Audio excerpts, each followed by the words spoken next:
Hello everyone. Hi. It's been a while since we've sat on these hard stools and chatted to you. So yeah, if you've been following our recent vlog series, Disneyland Paris Christmas, firstly we apologise because they're probably very miserable vlogs. As you probably gathered by now, cold. if you have, I was just going to say, if you had watched them, you probably know by now that it was cold, and I think we probably mentioned that once or twice. And foggy. Yeah, Freezing so fog. anyway, we promised that we'd do a bit of a review, a bit of a sort of roundup of what we thought. We went in September. Woody's roundup. Yeah, we went in September with friends. I mean, Disney's always great, but it's always better when you've got friends to share the times with. And we went with, well, we didn't go with them, but we met there. We travelled on the same day. Ed and Chris, shared the same road. or Cred as Gary likes to call them. That's an abbreviation. That's a collective term. Anyway, yeah, so we went out there in September. We were with them. We had a fantastic time. We then went back for the Christmas season, which was cold, very cold. Yeah, it wasn't as good. And we probably mentioned every day how cold we were. I've never felt so cold out there before. It was the coldest. Didn't see the sun for the whole. Well, no, the first day we saw it. First day we saw the sun. No, we travel day. It was the first full day there. We saw the sun in the morning, but yeah, that wasn't too bad. Yeah, it was cold, and it just fogged over, freezing fog. Yeah, very cold. I mean, I'll put a link damp. to the playlist either in the descriptions or at the end or whatever, so you can go and watch if you want to. But anyway, and the other thing is, while I'm here, I need to apologise. I need to say I'm really, really sorry to all of you who've left comments over the last couple of months or whatever. Obviously, as you know, it's only me that does all the editing and the comments and all that. When they come, when you make a comment, it comes up on my phone on one of the apps that we've got. So I always see them and I read them, but I'm not always in a position to reply straight away. And I always let Gary know what's been said. And I always intend to sit down and actually answer them all. And then life takes over, and life's been a bit full on behind the scenes for us recently. Just a bit strange. Yeah. Like we said, we live in like a very badly written soap opera. So never a dull moment. And normally all dull moments. Yeah, but I think we often used to say that if people actually saw this in a soap opera, what really goes on behind the scenes, they'd be like, this is unrealistic. All these things wouldn't happen, you know, to one family, but they do. So yeah, we've been a bit full on as usual, but you know, we're really grateful that you watch and that you comment, you take the time to comment, and I am so sorry, and I promise to try and be better at actually answering, you know, answering all the comments. But or I could train Gary up, couldn't I, and he could do some. But yeah, anyway. Sound like being naughty at school. Yeah, I know. Promise to be better. I know, but I feel bad because if people I can't actually myself biting other children's noses. No, but people make the effort to actually reach out and take the effort to comment. I feel rude not answering straight away, so my apologies, and I will try to do better in future. See me after school. Right, so how did we get there? We went on the Eurotunnel, as we have done since after the pandemic. Obviously the Eurostar that we used to go on no longer runs for Ebbsfleet, so that's not an option for us now. But we have found that actually it's a preferred way to travel, because we can take everything we want in the car. There's no worry about trying to get it all in a suitcase. We can stop when we want to, take a break. And I think actually it's got a few pluses. Yeah, it's a good way to go. If you're there and you want to buy something, you haven't got to think, oh, can I get that back on the train or whatever. So yeah, I mean, we've sort of taken lots of food with us, lots of drinks, things like that, which if we were on the train with a suitcase we wouldn't be able to do. So yeah, Eurotunnel, although we are having problems with Eurotunnel. It's an us thing. We get there. Well, I think it is. Well, we get there and they offer you, what you punch in like when you've arrived, and they offer you your train, or if you get there early, like we have done a couple of times, they might offer you an earlier train free of charge. Sometimes there's an earlier one that's a fee for it, and we've twice now gone for the earlier one that's free of charge and ended up on one later than what we should have been on in the first place. Yeah, I'm not sure what's happening there. Well, we seem to wait for the boarding call, we follow the arrows all the way down, the green arrows all the way down, and then we sit and then we watch the board change and the board change, and I don't know where we go wrong, but hey, that's another thing. Yeah, so Eurotunnel car, brilliant. Staying off site, we've stayed off site at the Stay City Apart Hotel. We're very happy with that. It's got everything we need. It's got a nice kitchenette, so we can use the, you know, the fridge and the facilities there. Yeah. It's quite nice. It's like a little village, actually. Yeah, we like staying off site. Staying on site is something we've always enjoyed in the past, and we love the Sequoia Lodge. And I have always wanted to try Newport Bay and the Cheyenne. And eventually, one day would have liked to have tried the New York Marvel Hotel now. But the prices have just gone through the roof, so we just can't envisage us ever being able to stay in the Disney Hotel again, really, to be honest. Not unless that lottery ticket comes to fruition. Yeah, they are crazy prices. But the prices have just got really, really expensive. So obviously you have to book your reservation for your 3 days, is all you can book with your annual pass ticket. And we've been fortunate in as much as we have got our 3 days, and we've always managed to rebook more days. Whether that's because it's always been midweek, it's always been kind of Monday to Friday, hasn't it? Weekends, I know, are very busy, so whether it would be different. Travel on a Sunday, but obviously we've not really booked anything till the Monday. No. So I mean, we do miss the fact that, you know, we get there on a Sunday, we could pop into the parks for an hour in the old days, but now we can't. We do miss that flexibility, but we have been okay with managing to get our days so far. So staying off site is a thing for us. It's been busy. Every time we've been there, it has been busy.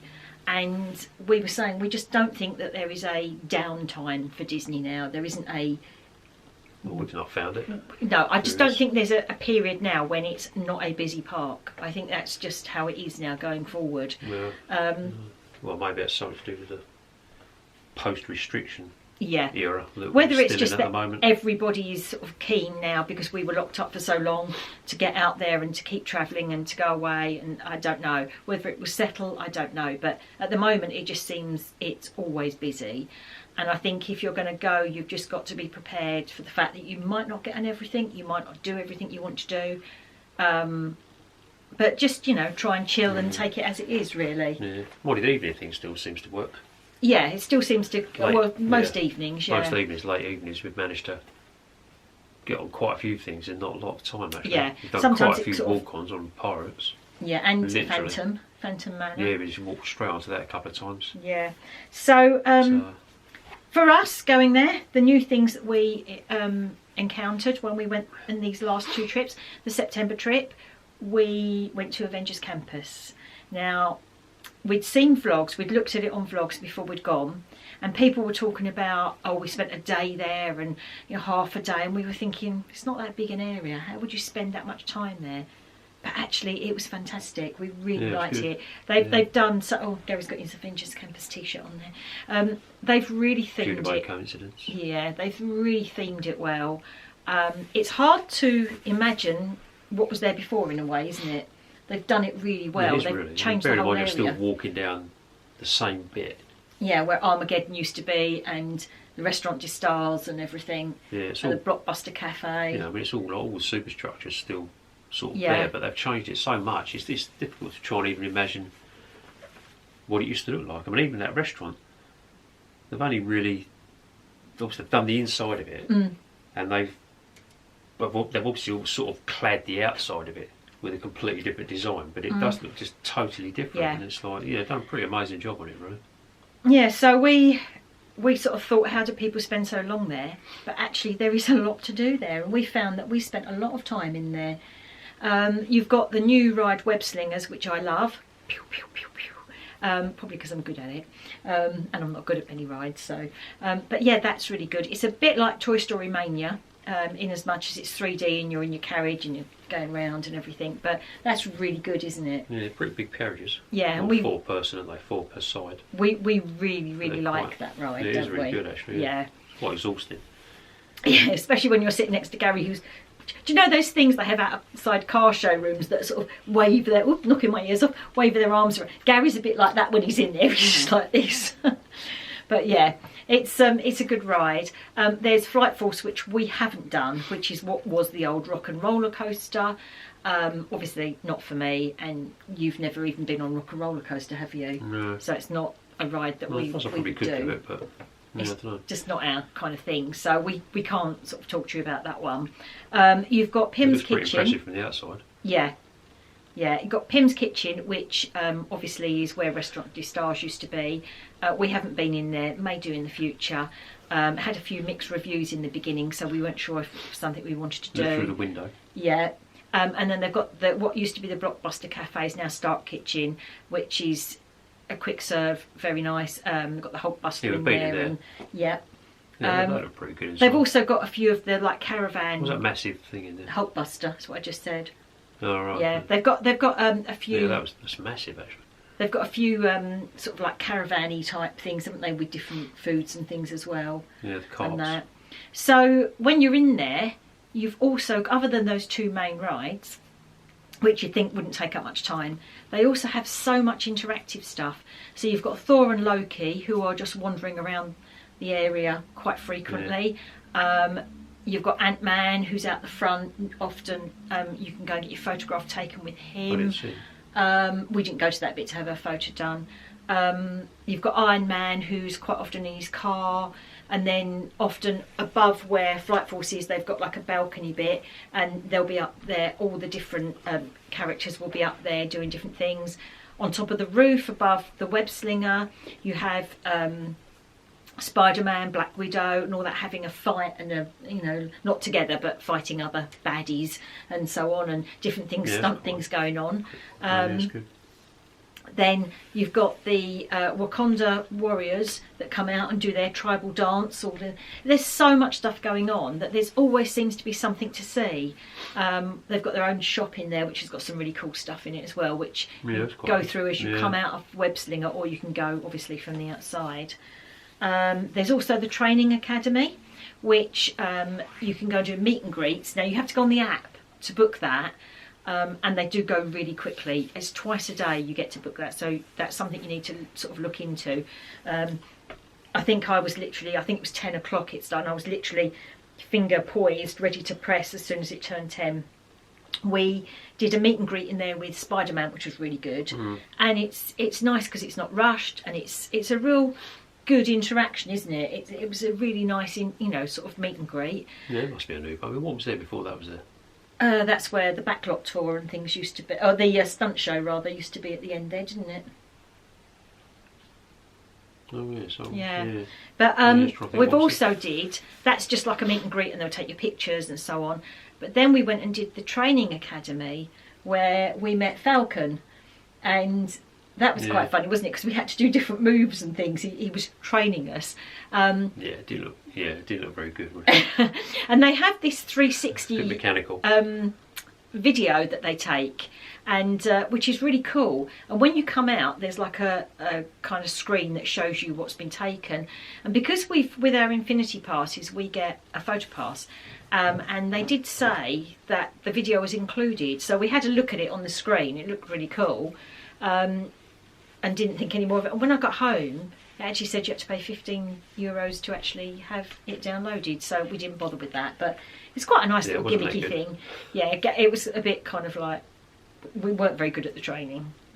But yeah, so that's the Avengers Campus, and I think that is really good. The other new thing was the Cars ride, the Cars road trip, which obviously used to be the whole backlot tour. And now they've sort of condensed it down, and there's all Cars themed stuff, which we thought was quite good. Yeah, they've done a good job of that, to be honest. So that whole area has been pretty much transformed as well. That's really smart as well. So obviously there's lots somewhere to eat around there as well. It's like a little sort of food wagon sort of thing, caravan type thing that's around there. Although that wasn't open quite often when we went round there. But thing is, I think that they are really trying to up their game at Disneyland Paris, and there's a lot of work going on. Obviously they've got the new Frozen Lands and the Tangled Gardens and the Star Wars area and everything that they're going to be doing, and there's a lot of work going on, like we were saying, the big lake construction and everything. So I think what they've done with Avengers Campus is fantastic. You can see that from the parachutes, can't you? Yeah. If you go up on the parachute drop ride, you get a really good view of that. And I think if what they've done with Avengers Campus is a sign of what they're going to be doing with the rest of it, then it's going to look good. It's going to be, there's some good things coming. So from that point of view, I think it's really good. I've got some notes here because I knew I'd forget what we were talking about, so we have made a few notes. We did some firsts for us. We finally got to eat at Walt's, the American restaurant on Main Street, which is something we've wanted to do since we very first went to Disneyland Paris and just never got round to it because it was either shut or we couldn't afford it, or I don't know, there was just, the times weren't right or whatever. But we finally got to eat there. We also went to the Silver Spur Steakhouse, which we've never done before, and I think it's because there's been a lot of mixed reviews in the past. It's always smelt really good when we've gone past, but we've never eaten it, so nice. We thought we'd give that a go. And we also went over to the Hotel Cheyenne and went to the Chuck Wagon cafe there. Yeah, that's pretty good as well. Which what we're going to do is we promise we will do our restaurant review series that we started way back. Each time we go somewhere new, we will add, I mean, obviously it'll be our opinion, but we'll give you some little footage or whatever of the food and so on, and give you an idea of what is there. So we'll carry on with that. Hopefully after these couple of videos that are coming, we'll start doing the restaurant review series again. The downsides, obviously busy, very busy. A lot of things have gone up. A lot of price increases. Hotels we've already touched on and said that the cost of the hotels now is phenomenal compared to what it used to be. And we were saying, it's not just a tiny increase, it's like massive. Yeah, and we were saying, weren't we, that in the past we've been, and we've actually stayed at like the Golden Forest club in the Sequoia. Yeah. We can't, you know, we can't even afford to stay at the Sequoia, let alone the Golden Forest club now. It's just, I did phone up a couple of times to get the live prices for the annual pass discount. Now that used to be worth its weight in gold. It used to be really good, didn't it, the annual pass discount? And now it's still so expensive. I mean, I think things like Davy Crockett's Ranch is a bit cheaper, but obviously you're kind of on-site, off-site. So hence why, and the advantage is, obviously, if you're staying in a Disney hotel, you're guaranteed entrance to the parks. The way we're doing it, we're only guaranteed the 3 days that we can book. Well, I mean, we're not guaranteed them, but it's just if you can book them on the dates before you go. It's just one of those things. Going forward, we were hoping that the reservation system was going to change. And when we did speak to somebody, I think it was back in June or July time, it was before we changed our annual pass, it was June time, and they did say that they were hoping to do a tier system so that people like with the highest rate pass would get more days they could reserve, and it would slowly work its way down, because we said, in a way, what's the point of paying out for an infinity pass that you can have 365 days to go to the park? Yeah, which is why you buy it in the first place. And you can't get in. I mean, I know we still can go 365 days if we could book those days. So fundamentally, if we wanted to go on Christmas Day and there were spaces, we could. And that's... But it's not guaranteed. But no, but what I'm saying is you've still got that sort of span of the fact you can choose any day in those 365 days, whereas the other passes, you've only got certain days that you can go and book. But if they're fully booked up, then there's no point anyway. And if you can only have 3, and like sometimes in the past we used to have like perhaps 2 or 3 trips kind of planned out. Well, now we can't do that, because not only from financial reasons, but because we can only book 3 days. So we can't say, oh well, we'll book a hotel for, say we were going like now in March, but we also wanted to go in August. Well, in the past we've done it where we've booked our hotel and everything for August, but we can't do that now, because if we're going in March, we need to book our days to go in there for March, and we can't guarantee we're going to get the August days. And until we've used the March ones up, we can't book the August days. So it is a little bit more complicated. Staying on site obviously has its advantages, but it is so expensive now. It is just so expensive. Yeah, so we are paying I mean, they're saying they guarantee you days in the park, but you are paying a massive premium for that. So, I mean, that's obviously something that has, you know, everything's, I realise that everywhere, everything's gone up. And I know especially with this whole sort of economic crisis we're in at the moment, it's, you know, it's difficult for people. You can do Disneyland Paris on a budget, but obviously it takes a lot of planning. So when you're going in, that's the other thing, talking about reserving your tickets, there was big queues at the security, because you have to go through security, and then to get into the park you have to show your QR code either on your phone, or we printed ours off as well, before you even then go through the ticket barrier. And what we found was they were so busy, and the staff have, all the cast members have like a mobile kind of device that they scan your QR code. And what we found was it was getting so busy that quite often they were just like looking at it and just rushing you through. The only problem with that was if they didn't scan the code, it didn't cancel out your day. It didn't show that you'd actually gone into the park, even though you've gone through the actual ticket barrier. So you then couldn't book a new day unless you went to guest services and explained to them, and it was all very time consuming. But we have been told by friends that it's changed again now, because it used to be that, say we'd booked Monday, Tuesday, Wednesday, but we also wanted Thursday, Friday.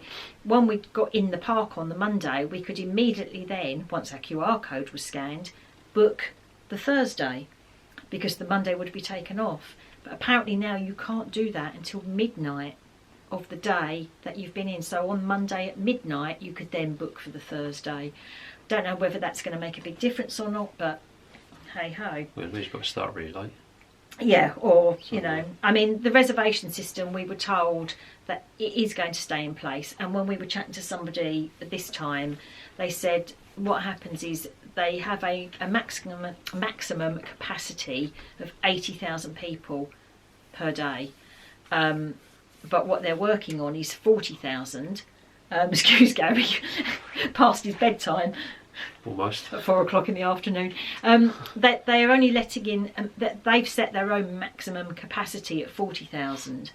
And this isn't anything to do with like the COVID restrictions or anything like that. This is their decision now. And it's clearly a financial decision, because what they have said is if they staff for a possible 80,000 people, and on any particular day only 40 or 50,000 turn up, then they've got all this extra staff they're paying for that they don't necessarily need. Whereas if they say 40,000, they know that they virtually get that capacity every day, and they staff for 40,000. So it saves, they know exactly where they're at, and it saves them money. So they said going forward they're not going to change it, which is a real shame, but there we go. Maps. No more physical maps, which is a real shame, because we do, I mean, obviously I use them for craft and things as well, but yeah, no more physical maps. So what they have is they have posters up with a QR code that you can scan, and that is supposed to give you a virtual map. We tried it about 3 times. On one occasion we managed to get it going, and then it crashed. And on 2 other occasions we couldn't get it at all. So I know other people were saying that they had the same experience. Yeah. I think it did work on and off, but we do miss having a physical map. But I presume what's happened is, again, during COVID they took the maps away, and they did bring them back briefly, but they obviously thought, this is costing us too much money, so they've taken them away again. We like to be able to sit down and physically see, and like we mark off where we're going, what we're going to do. I think a lot of people do, actually.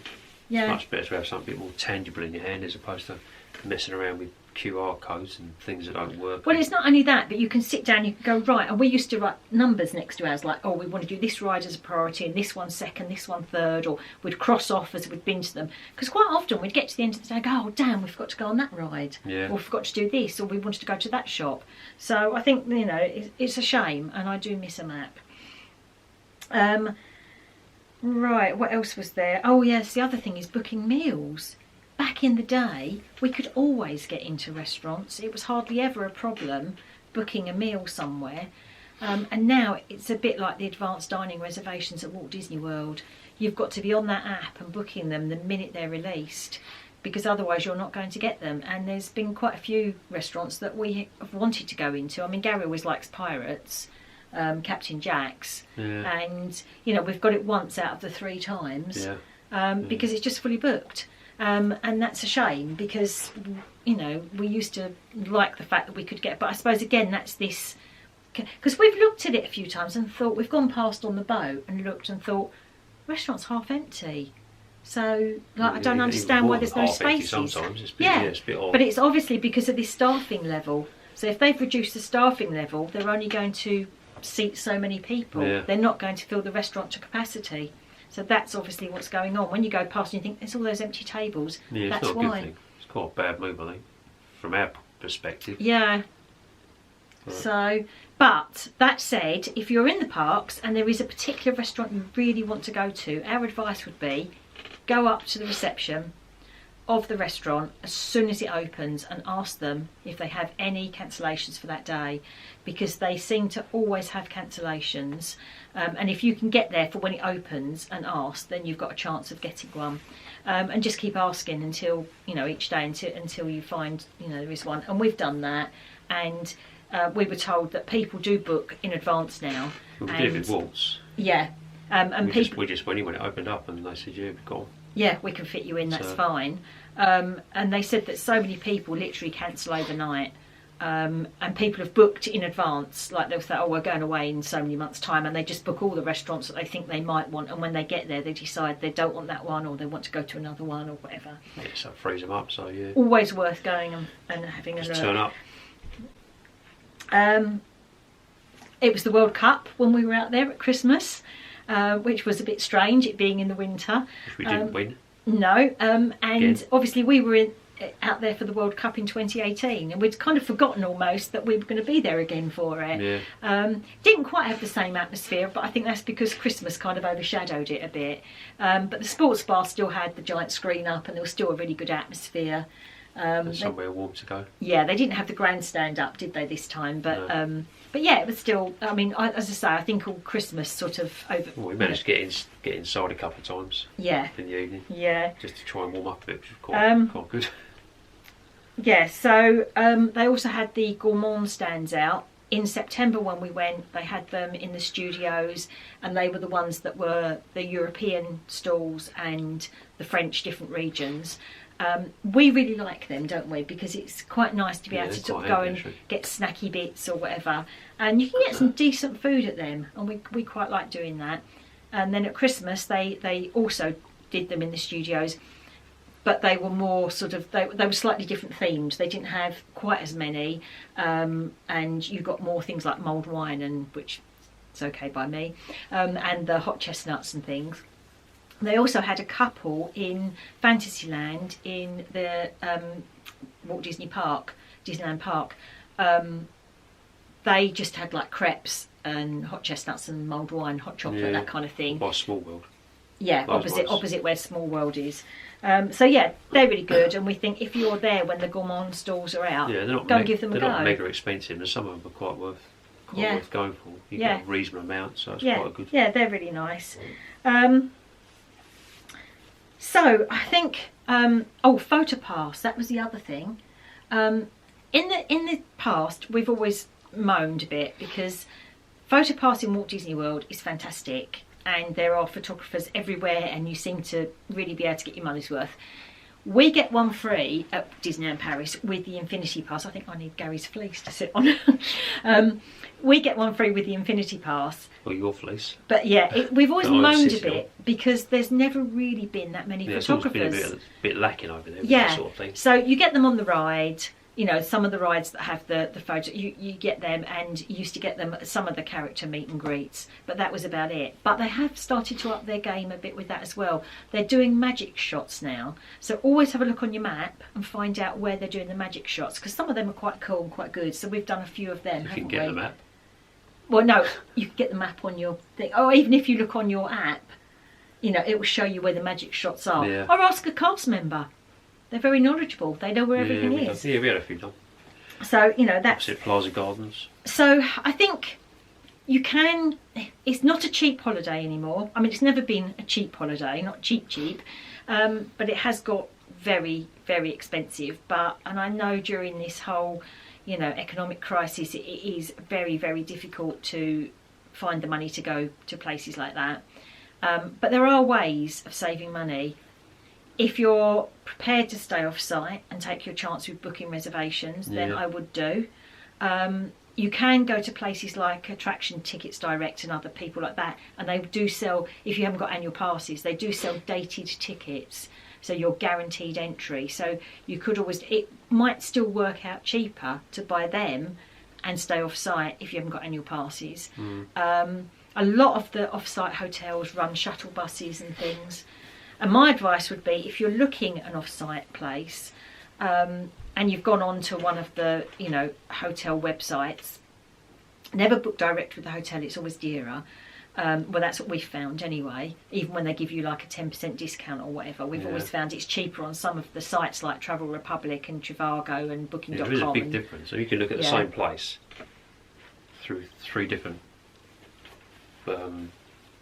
people, as it were, or 3 different companies, 3 different companies or whatever to book through, and there's like massive differences in prices in the same dates. But my advice would be, decide when it is you want to go, look at the price, have an idea of what you want to pay, and just keep going back and looking, because those prices do change. And I've found in the past that sometimes it can be £600, and if you leave it a couple of weeks, it can drop down to like 400, and there doesn't say, there might be a special offer, and don't, and just keep checking. Just keep checking. It does vary a lot, but holidays have always done that, haven't they? Different days of the week, different times of the days of the week. It's. We have been eating breakfast in the hotel, because we have the studio apartment with the facilities. We've taken a lot of food over there ourselves. We've started eating more from a dietary point of view for Gary, but that has saved us a lot of money. Hell of a lot, really, to be honest. Things like, other supermarkets are available. We've paid, anything between 15 to 20 euros each, for a cooked breakfast sort of thing. We had a fair bit for it, but when you add that up, that's a hell of a lot. Yeah. If you take your own stuff, your own cereal and bits of stuff, that saved us an absolute fortune. Yeah. But what I was going to say is other supermarkets are available, but I went to Lidl before we went away, and I bought a big slab of waters, and it cost me something like £1.59 for 12 bottles, whereas in the park they're €3 or £3.50, I think it is each, which is a lot of money. Now that is a plus side of the car as well, because we wanted to carry around a slab of waters. They're really heavy. Yeah, we couldn't do that if we were going on the train. But we put, there was a lot of stuff in the back of that car. Yeah.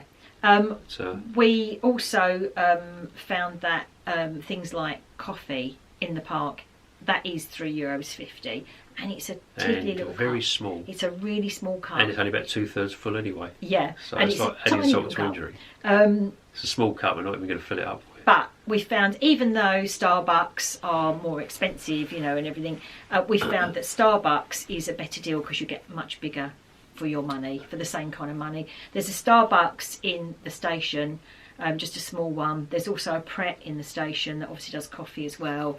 I think there's a pool in the station. Starbucks in the village, and there's obviously in the village. Most of us know anyway. But having the one in the station is quite useful, because that way you don't have to go into the village. You can just grab it as you're going in, and then just take it in with you. Yeah. So we that make it last all day. Little things like that. They do have water fountains in the park. It's a bit hit and miss as to whether they're always working. Frozen while we was there.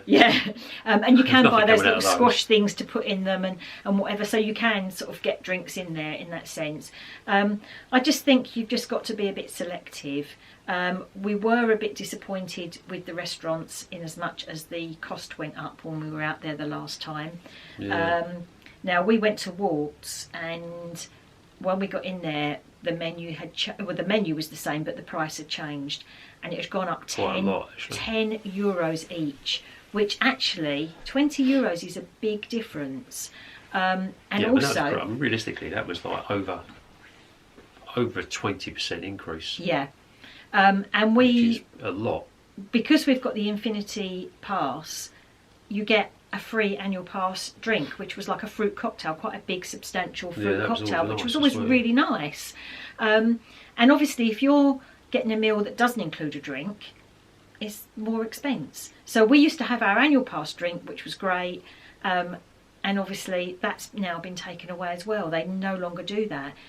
So we went to Warts expecting it to be X amount, and when we got there it was €20 more, and we had to buy a drink. Yeah, that's so a lot.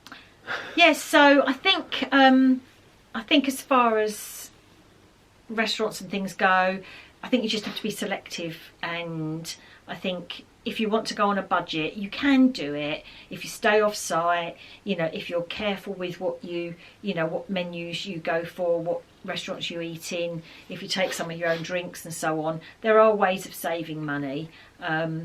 It's sort of things you probably wouldn't have thought about before, but it's worth thinking about now. Yeah. We've done a couple of trips to the Vale of Europe, haven't we, as well? Yeah. To stock up on stuff. Yeah, into Alshan. More waters and... I got shouted at for filming, but that's another story. Coffees and things. Yeah. So, I mean, it's worth trying to just save pennies where you can. All that said, it is an expensive holiday, but would we go again? Yeah, probably. We would. And I'll tell you why we would. Because it is that escape from reality. It is that little bubble that you can go into where you forget about all the troubles of the world. And I think that is the thing with Disney, and I think that's why, even though the prices go up, we all keep going back, because it's our little piece of, I don't know, a little piece of escape, isn't it? Yeah.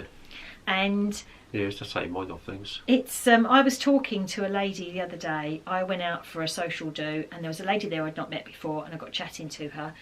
And obviously we were talking about different things, and the story, Disney came up. And she was saying that she went a few years back, and she has a very stressful job.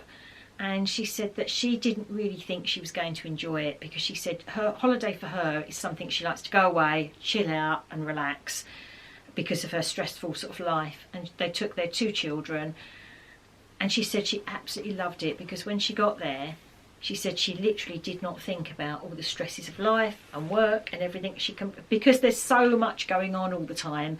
And she said, and we laughed so much. And I think that's the thing, except for when you're really freezing cold, and then you don't laugh very much. Yeah, challenge. But yeah, I think we found our last trip very challenging, and I think we've made the decision that we don't want to go back there in the cold again. But well, I yeah. never really used to have an issue with it, really, but since that event a year and a bit ago now, I seem to struggle with the cold a bit. He means his heart, in case you don't know. Yeah, a bit more than I used to. So yeah, Dawn broke it. Yeah. And ever since then, cold never used to bother me. Yeah. But now it does. Yeah. So he's always frozen. Yeah, I've had enough of it now. Yeah. So that's what we thought about Disneyland Paris, and yes, we would go again. We've been talking about Walt Disney World, Disneyland California. Walt Disney World is somewhere we can't see us going back to for a while yet, because family responsibilities that we've got, financial situation we've got, it's just too much. But we have said California is somewhere I've always wanted to go, and we have said that actually if we do another big trip to sort of an American theme park, if we'd got sort of Walt Disney World money to and the situation, with like family life and everything, to be able to do it, we think we'd like to try California before we go back to Florida, actually. Yeah, it does look really good, actually, to be honest. So hopefully, fingers crossed, one day in the summer we will get back there. But in the meantime, we will try to get back to Disneyland Paris. Our annual passes run until August, so we are hoping that we will be able to get back there at some point before they run out. So we will let you know when we do. But anyway, thank you so much for watching. We hope, as I say, this is just our opinions on things. And we're suckers for Disney, so of course we'll still go back. But there you go. Anyway, thank you everyone for watching. We will do a little haul. We didn't buy much in the last couple of trips, but we've got a few bits and pieces. We'll do a little haul video, and then obviously after that we will get stuck into doing these restaurant reviews for you. with some footage. So yeah, take care everyone, be kind to each other, and we'll see you on the next one. See you later. Bye. Bye.